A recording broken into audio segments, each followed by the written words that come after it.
escrevo isso debaixo de uma tensão mental considerável, já que esta noite poderei não mais estar vivo, sem um centavo e no final de meu suprimento da droga que só ela consegue tornar minha vida tolerável. Já não consigo suportar a tortura e irei atirar-me dessa janela de sótão na rua esquálida lá embaixo.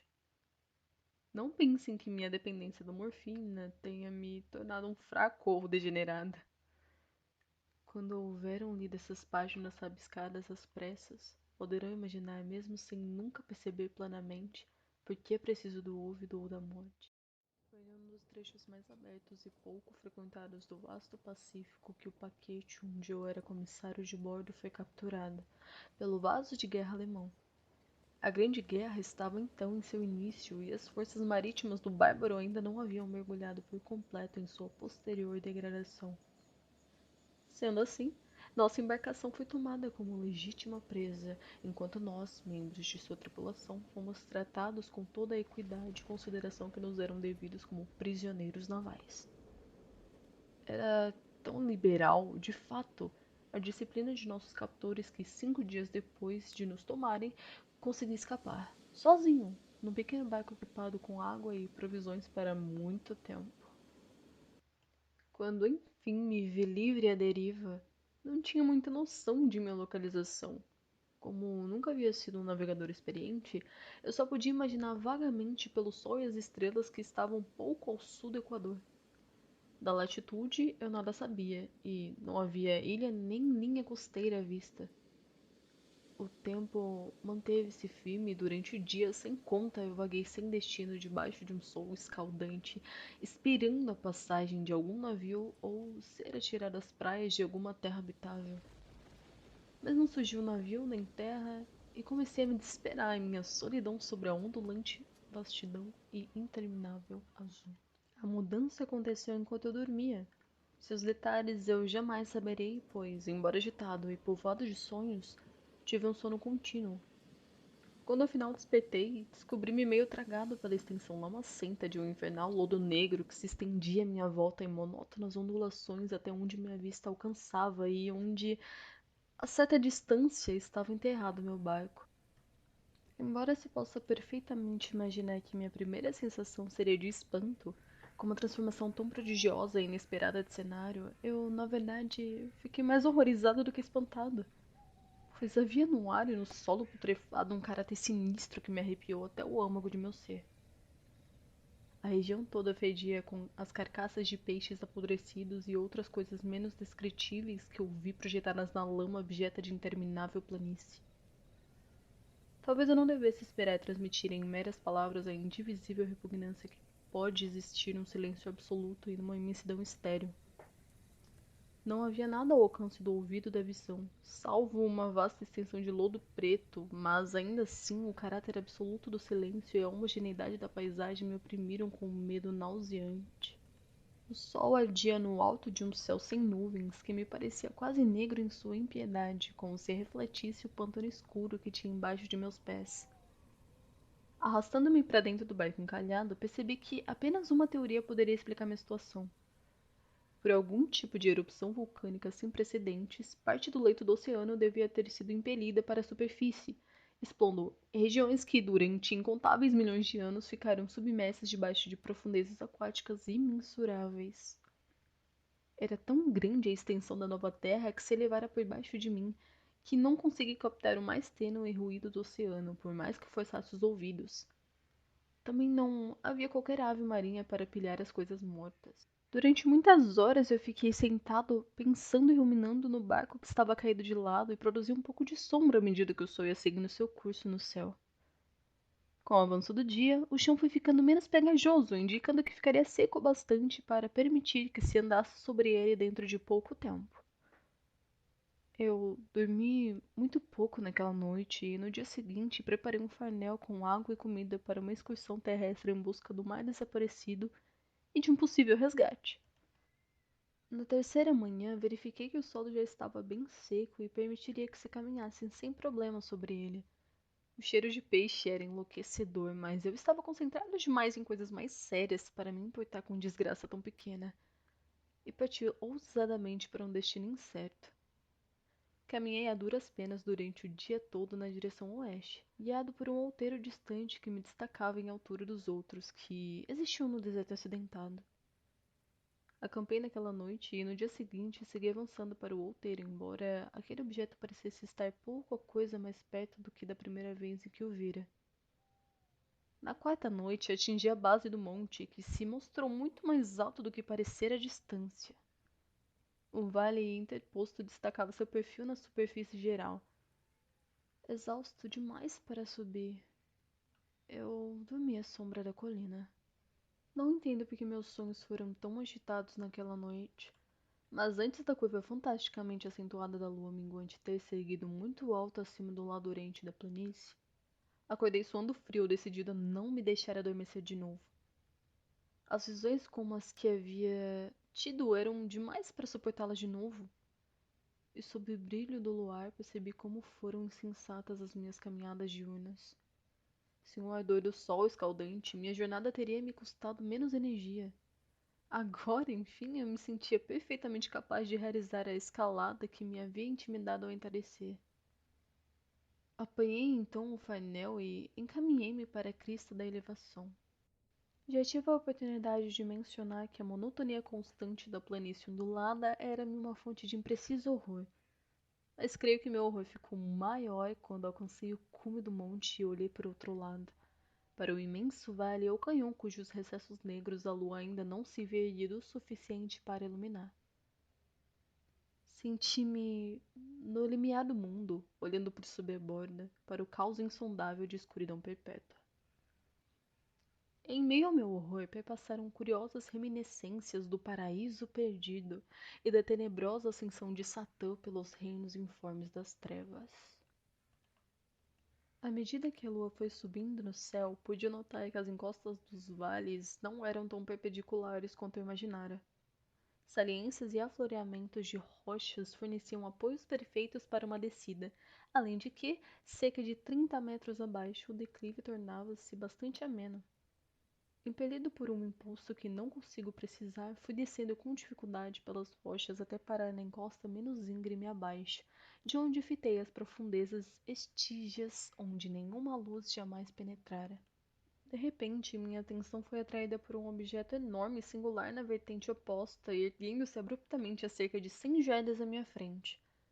Um objeto de brilho esbranquiçado sob os raios da lua ascendente.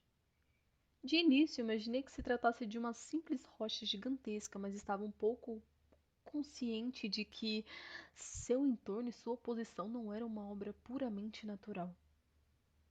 Um exame mais de perto encheu-me de sensações que não consigo exprimir, pois, apesar de seu tamanho imenso e sua posição num abismo que ficara escondido no fundo do mar desde a juventude do mundo, percebi que o estranho objeto era um monólito bem moldado, cujo vulto maciço havia conhecido o artesanato humano e, talvez, a adoração de criaturas vivas e pensantes. Pasmo e assustado, mas não sem um certo fremito de prazer do cientista ou do arqueólogo, examinei com a maior atenção o meu entorno.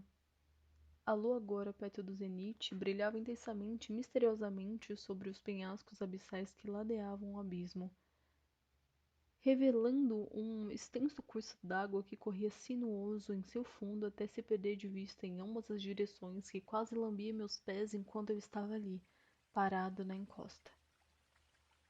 Do outro lado do vale, as leves ondulações da água roçavam a base do ciclópeo monólito, sobre cuja superfície eu podia agora distinguir inscrições em entalhes toscos. A escrita estava em sistema de hieróglifos que eu não conhecia e que era diferente de tudo que eu já vira em livros, consistindo em sua maior parte de símbolos aquáticos estilizados como peixes, anguias, polvos, crustáceos, moluscos, baleias, coisas assim. Era patente que diversos caracteres representavam coisas marinhas desconhecidas do mundo moderno, mas cujas formas em decomposição eu havia observado na planície erguida do oceano. Foram os entalhes decorativos, porém, que mais me extasiaram. Havia um arranjo de baixos relevos, bem visível acima da água interposta por conta do seu tamanho, cuja temática teria provocado a inveja de Doré. Imagino que aquelas coisas deviam supostamente ilustrar pessoas, ao menos um certo tipo de pessoas. Embora as criaturas fossem mostradas divertindo-se como peixes nas águas de alguma gruta marinha ou venerando algum santuário em forma de monólito, também, ao que tudo indica, submerso. De seus rostos e formas não ouso falar com detalhes. Sua mera lembrança me deixa aturdido. De um grotesco além da imaginação de um Poe ou de um Balver tinham um perfil infernalmente humano, apesar das mãos e pés palmados, dos lábios chocantemente largos e flácidos, dos olhos saltados e vítreos, e outras feições ainda menos agradáveis de se lembrar. O curioso é que pareciam ter sido cinzelados muito fora de proporção em relação ao cenário de fundo, pois uma das criaturas era mostrada no ato de matar uma baleia representada com um tamanho um pouco maior do que o seu, mas naquele momento eu achei que eram apenas os deuses imaginários de alguma tribo primitiva, navegante e pescadora. Alguma tribo cujos derradeiros descendentes teriam perecido muitas eras antes do primeiro ancestral do homem, Piltdown de Neandertal haver nascido. Extasiado diante daquele inesperado vislumbre de um passado além da imaginação do seu mais ousado antropólogo, fiquei ali cismando enquanto a lua provocava curiosos reflexos do plácido canal à minha frente. Então, de repente, eu a vi. Com uma leve agitação para indicar sua subida à superfície, a coisa emergiu para fora das águas escuras, enorme, polifêmica e repugnante. Ela disparou como um monstro fabuloso de um pesadelo para o monólito, ao redor do qual arrojou seus gigantescos braços escamosos enquanto inclinava a cabeça horripilante, produzindo sons ritmados. Pensei ter enlouquecido então. De minha subida frenética da encosta do penhasco, de minha delirante jornada de volta para o barco encalhado, pouco me recordo. Creio que cantei muito e ri como louco quando era incapaz de cantar.